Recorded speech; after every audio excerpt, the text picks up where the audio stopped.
Good evening, everybody. Good evening, good evening. I hope you can hear me okay.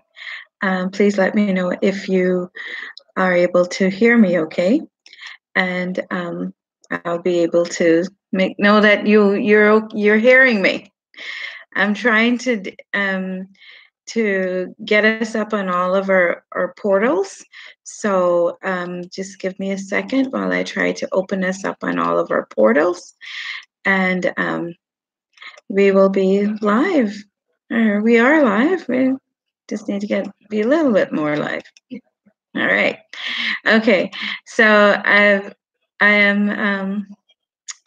have got us up here. Can I get some feedback on the YouTube as to whether we're okay? I still haven't set up your Twitter, nor have I set up the Instagram links as yet, but I'm getting to those. It's just been a crazy busy week. I know you are all being having a really good laugh today at it showed up on the Came Across Talk page, and you got to give them credit for their fans sending it into them, which was the sign at the new airport. Our new $55 billion airport now in $20 million in cost overruns. $20 million in cost overruns. Now, if you can go $20 million in cost overruns, then who is explaining these cost overruns? What are they for? Where is the proof of these cost overruns? Are they really genuine cost overruns, or are they what I consider kickback cookie cost overruns? You know those kinds?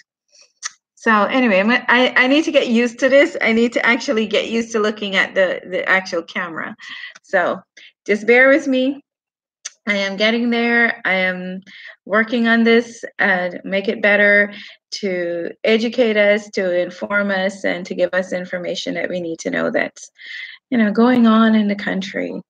And we are now on a YouTube channel, which is public. And so anyone can watch us from anywhere in the world and hear what we are talking about down here in the Cayman Islands. The sweet spot that the Premier talks about. We are a sweet spot. Sweet for who, Mr. Premier? Certainly not sweet for our people. We have the highest homeless rate. We have the highest unemployment rate. We have the highest exodus rate of Caymanians leaving the country. We have, right this week, my sources are telling me that there's an exodus of companies now going on. When you put your ear to the ground and listening to the heartbeat of this country, it sounds bad. Our heartbeat sounds like it needs, some serious help. And it ain't getting it from you. You're tearing the country apart, unfortunately. We elected you, and that's what you decided to do.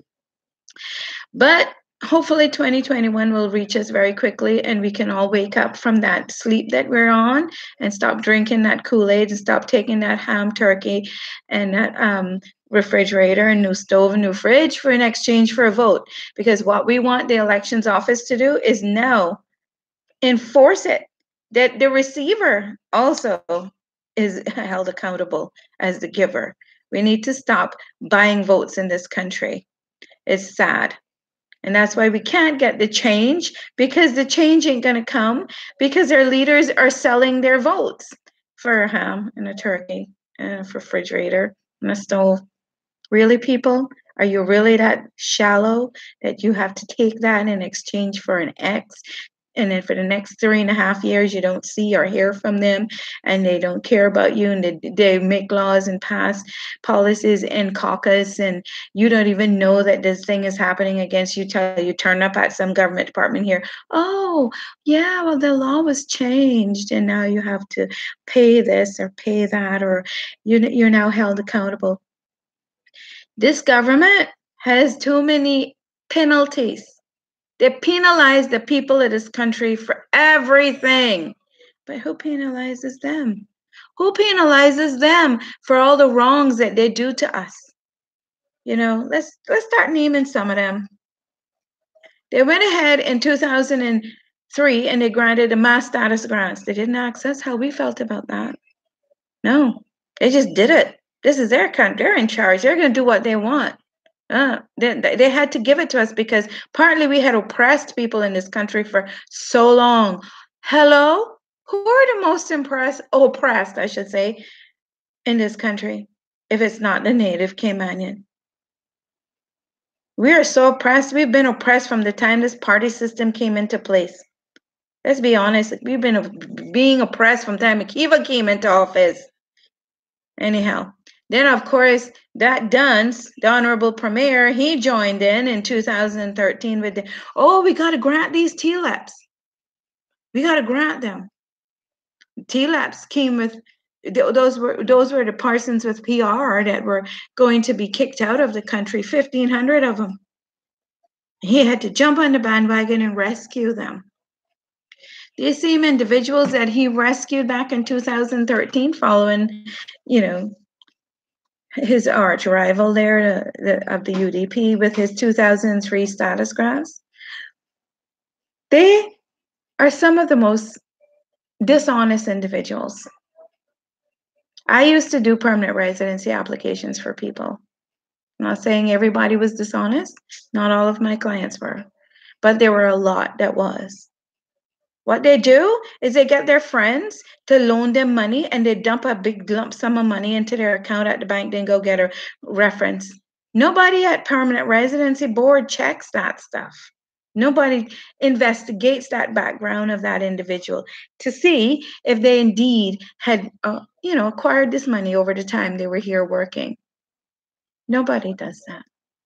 Nobody checks anything about when it's time to give out the citizenship to other individuals. But Mecca Caymanian put in an application now for a little scholarship for their kid. Wow, not even just that. For any kind of financial aid, something, anything to assist the Caymanian housing. Oh my God, you're gone. You go through the ringer, help you get groceries put on the table for your kids. Help you pay your utilities because you became unemployed due to redundancies. Redundancies that the government supports and condones, because if they didn't support and condone it, they would have already made a law long ago that banned redundancies. Or at least if you were made redundant, you were paid off good. You were not just made redundant just for the sake of being made redundant. And then, of course, that position the next week is put in the newspaper, changed the name of the same job description, so they can hire someone on a work permit to do it while they made our people redundant. And our government just does nothing. Anyways, yeah, we're fed up here. We natives are fed up. We're fed up with the way we're abused, and the abuse of public offices by our government officials, by our elected and administrative and executive officials. We are so abused. We are abused to the point that some people are just throwing their hands up in the air and saying, to hell with it. Can you help me get a UK passport? Let me get out of here. And that's the other problem. There's an exodus of our people leaving this country. Today alone, I did 15 UK passports for Caymanians. 15 just today. And that's not the rest of the days. I've been keeping record of how many numbers of people that are getting them to leave. Our government ain't. I asked them about it in an FOI to the ESO, which is the Economics and Statistics Office, who should have this information. But the director is a Filipina who don't give a shit, who don't care about our country, who don't care about the statistics that is important to us, the people. In that FOI, they wrote and told me, say, they don't keep that information. Immigration keeps a record of Caymanians who leave the country and not return. So I FOI'd immigration. Immigration wrote back and told me, they don't keep that data. I must ask the Economics and Statistics Office, because that's who keeps that data. Yeah, people, I have the FOIs to prove it. The incompetence at the professional levels in this country, and all of those individuals who head up those departments are still in their jobs. It really makes you wonder why we have these people in these positions. Why can't a native Caymanian be the director of the ESO? Please answer that question. I mean, good grief. We can see the bias and the prejudice going on when we appoint a non-Caymanian to a position of that caliber.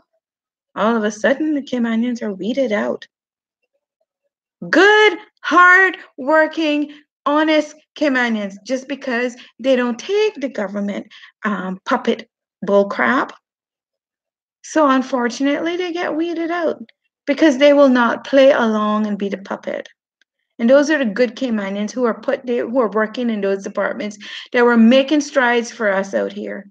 No, they're getting replaced now by all the new Caymanians who have an attitude, who don't care about us, who come here with their big city mentality and just want to oppress us even more. And that's what our government and the leaders, the natives that we got running the country, that's what they want. That's who they want in those positions. They don't want us back there because they know we're not a puppet. And we're not going to be a puppet. And that's sad. All the good Caymanians that would challenge things and see that things are done right, they're kicked out of their jobs in the government. So we're now into 11 minutes of this. I can talk for another 2 hours if I have to. My head is full of stuff. I've FOI'd enough information. I've read enough of the foolishness. I've documented. I've done research on so much stuff in this country on my own time and money. I didn't ask anybody to give me any money. I just started gathering information. So anyway, I want to bring something up today. I posted it on the Facebook page. I am Caymanian. I have no rights. That's also my page. And I posted it there. And unfortunately, I think I need to actually go and post this on there too. This link, I totally forgot to add it on there. So give me a second. Let me put it on that page. Get this link going on there. So that everybody is up on our portals. All right, there we go. There we go. We're live.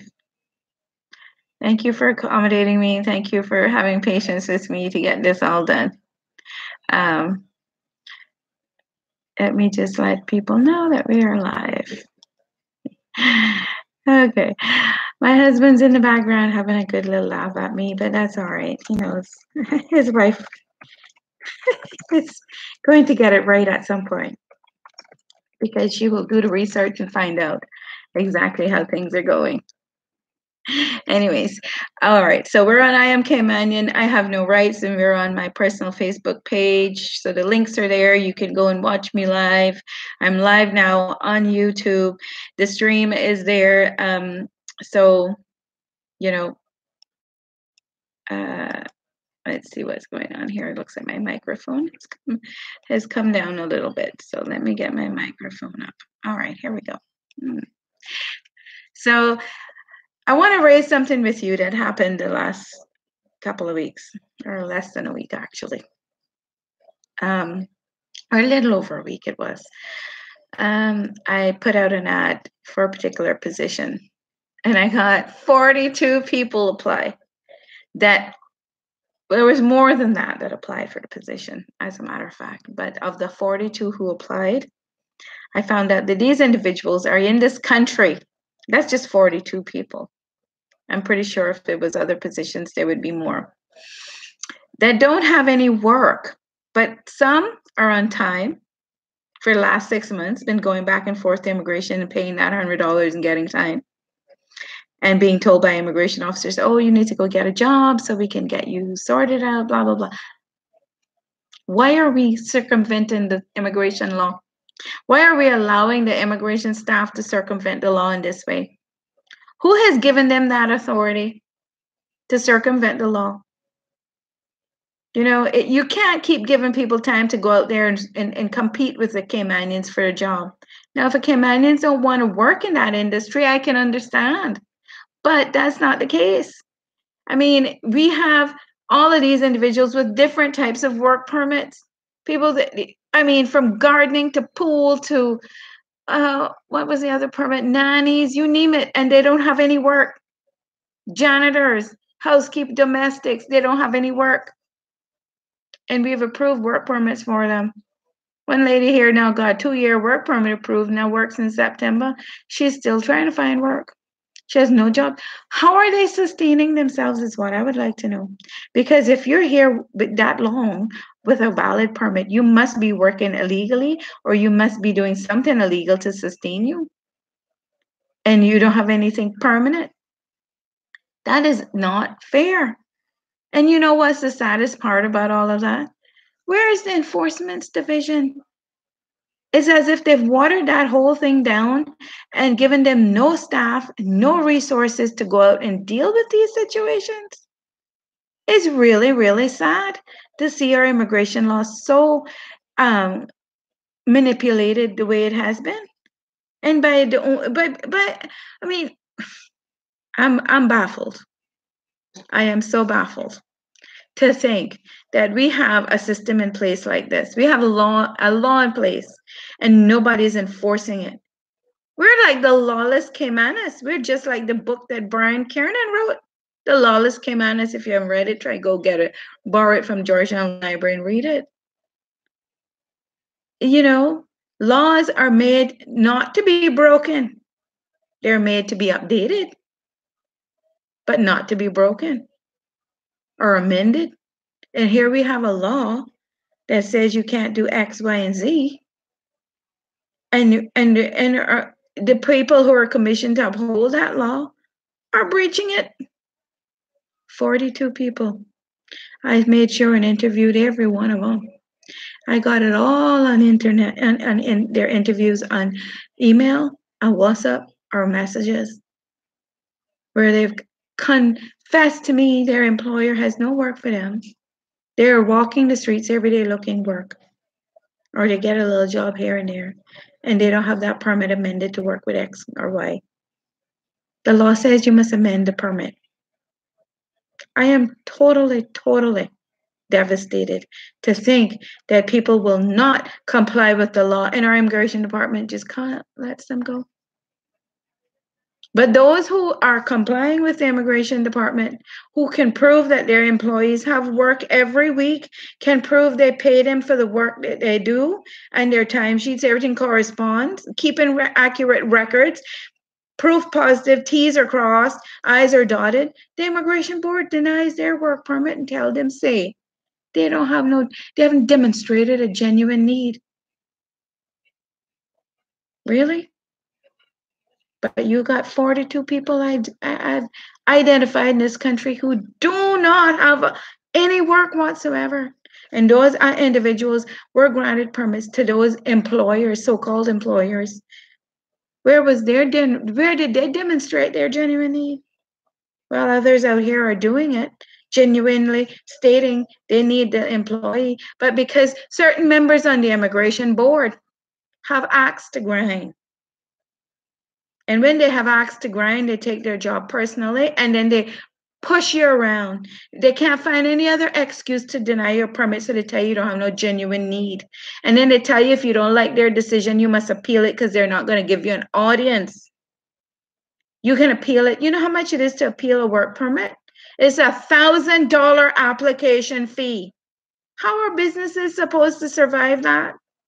When you have prejudicial members sitting on the immigration board who are making biased and prejudicial decisions, abusing the process and abusing their powers in a public office to impose on your business.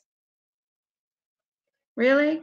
Some of those individuals have the same business you're applying for a work permit for, and they turn you down and say you haven't demonstrated a genuine need. It makes you wonder if your application actually met with everyone on the board, because I hear that goes on too. When they don't want your application to be seen at the board, it never gets seen.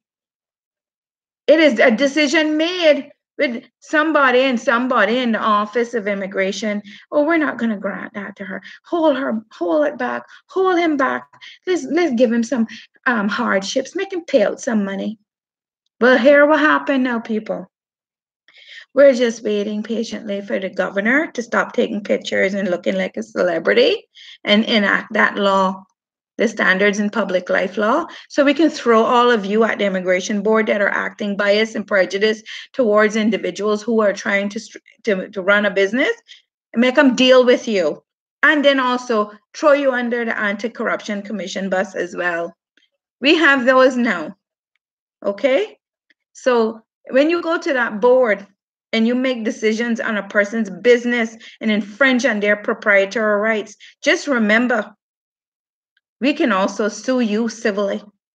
Don't tell me that you're held indemnified from your role. Yeah, it's called a civil suit. And we will keep suing you until you get it right. You cannot keep abusing your powers in the process. You cannot. You need to keep your personal feelings out of the decision-making process. And I would like to say this tonight. Anybody who finds that the Grand Cayman Immigration Board has been biased and prejudiced to them in their applications, then write to Wesley Howell, who's heads that up, and demand to have your application seen at the Cayman Bracken Little Cayman Board. Or have your application seen without those individuals that prejudice and bias you absent, recused from the meeting. We need to stop being like horrible to each other in this country. We need to stop treating our own like we are crap. We need to stop being begrudgeful. And that's the problem with Caymanians. They don't want to see you surviving. They don't want to see you making it. They don't want to see you getting ahead. They will do everything to throw as many rocks in your path to make that path as miserable and rocky as possible, because they can do it, not get held accountable to it, because on boards they're indemnified from being held accountable to their decision making. Well, that is bullshit. Because anybody who's appointed to a board to make a decision that is that detrimental to either an individual or their business or whatever the purpose of that board, they should not have the right to be indemnified from making a decision that is deemed bias, prejudice, abuse of process, or abuse of power in a public office. If those things are identified that you are held accountable to, you should have to pay the price for it. Remove yourselves from those boards or be removed. That should be the price to pay. But unfortunately for us, we elected an ass of a government. Yeah, sorry to use that word, but they smell. And then they appoint their puppets to these boards to abuse you in this country. I want the world to know that the Cayman Islands is not that sweet spot that they tell you out there in the world, that we're this and we're that. Yeah, we're beautiful. Oh, yeah. But our environment is going to shit. We have a landfill that is so stink that everybody on 7 Mile Beach and in Southeast Wind can't hold their nose. I can't wait for it to get remediated. You won't be able to hold your nose around the whole country. And we're oppressive. We oppress our people. We don't help our people. We don't rise our people up. If you got a lot of money, you can buy anything in this country, even a court ruling. Even a court ruling. Okay, just letting you know. You can buy anyone and anything. That's how corrupt the Cayman Islands is. And those of us out here who stand up against those injustices don't get anywhere. I stand against my government. I don't trust them. I do not trust the Cayman Islands government in any way, form, or fashion. That is why I cross my T's and dot my I's with them. And I make several copies of what I submit to them. I get it documented, signed, received, that they received it. I ask for read and delivery receipts. Unfortunately, the premier has blocked my email, so I can't send him none. That dunce. He don't want to hear truth. Truth hurts. He don't like the truth. He like you to tell him lies and to kiss up to him like he is some god. You're not a god. And you know what? God is pissed off with you right now, so he can deal with you soon. You and McKeever, for what you all have done to this country. And no, I don't hate on it. I just have a strong dislike for people that oppress my people. And that's the two of you. So I'll tell you what, I'm warning you now, election, we're going to be taking names and numbers. Everyone you give a turkey, ham, fridge, stove to, we're going to have it all documented. We got ears and eyes everywhere. And you can't buy these people. And you can't convince them to take your bribe because they hate you. I don't hate you. They hate you, but I don't. But anyways, hopefully this country will get some better leadership in 2021. And we're going to be keeping an eye out on all of them liars that you all put in the election last time. You know, the Austin Harris who claimed that he was independent. Austin, one hit wonder. Y'all need to stop lying to people about you're independent, and then you turn in when the horse trade and went down, you were right there looking for your big part in it. You're all ridiculous. Y'all should not even be looking in people's faces anymore because you're so ridiculous. Tell you what, when they come around, play that OJ song from Backstabbers. Turn it up loud when they come around looking, voting, grinning up in your face for the next election. Don't take nothing from them. Or if you do, take it and don't vote for them. Take their money. But be careful that you don't get caught up into the scam of things with them. They're horrible people. They don't mean you anything good. They don't mean you well. They don't care about you. They lie through their teeth and tell you that they love you and they're going to do this and do that for you. And what do? They make you suffer for the next 3.5 years at the hands of all their stuff that they do. All the laws and policies they pass in the LA. And nothing. Look at how long it's taken for them to deal with the mortgage law. Really? Oh, really? I have no love in my heart for any of you. I'm sorry. You need to stop abusing people. You need to stop abusing our people. Anyways, I'm going to sign off now. I've talked enough. I hope people will wake up to all this that's happening to them and stop sleeping and stop being passive and stop being complacent and realize that your government doesn't give a shit about you. They just want your vote on election day. And then they're kicking you in the ass for the rest of the time until next election. Because if your life has improved remarkably after giving that X to them, then you need to get on here and contradict me, because I doubt any of you who they came around looking votes from actually had any difference in your lives. Your neighborhood is still the same shitty neighborhood, still this, still that. You're still not getting ahead. You're probably still unemployed from the last election. You're probably still trying to look for somebody to help you sort your life out because the government has squashed you so bad. Don't trust them. They're not nice people. I can afford to tell you because I'm a victim of the government. Yes, I'm a victim. In 1994, when I wrote to the government, 96, sorry, when I wrote to the government, gave them a list of companies that were laundering money in this country, they came and arrested me 6 months later and froze my bank account for 6 months with no explanation. Then they got a mad judge to find me guilty and throw me in jail under laws that doesn't even exist in the Cayman Islands. You can go and get the public ruling. I was sentenced under a law that does not exist by that mad South African judge we had here that we gave status to, Henry Graham, and others. They had to discredit me so that what I came to you with, they could all say was a lie. That's all right. That's all right. I know the truth. And them in the government whom I wrote to, they're the worst. They're the ones knocking down church door and cutting people throat on Monday through Saturday and up in church on Sunday, confessing for their lies and deception. Then they didn't like that. They came after me again, threw me in court with trumped up charges and lies and forged witness statements by police officers. They lost that and walked away and didn't say anything to me, just appealed that they appealed it, went to Grand Court with it, lost that as well. And then the government turns around and walks away as if they've done you no wrong. So the government of the Cayman Islands need a commission to be put in place here. Every time they sue you and you lose, and they lose, sorry, that the commission reviews everything and compensates you for your losses. Anyhow, I've finished my rant. My 30 minutes is up. My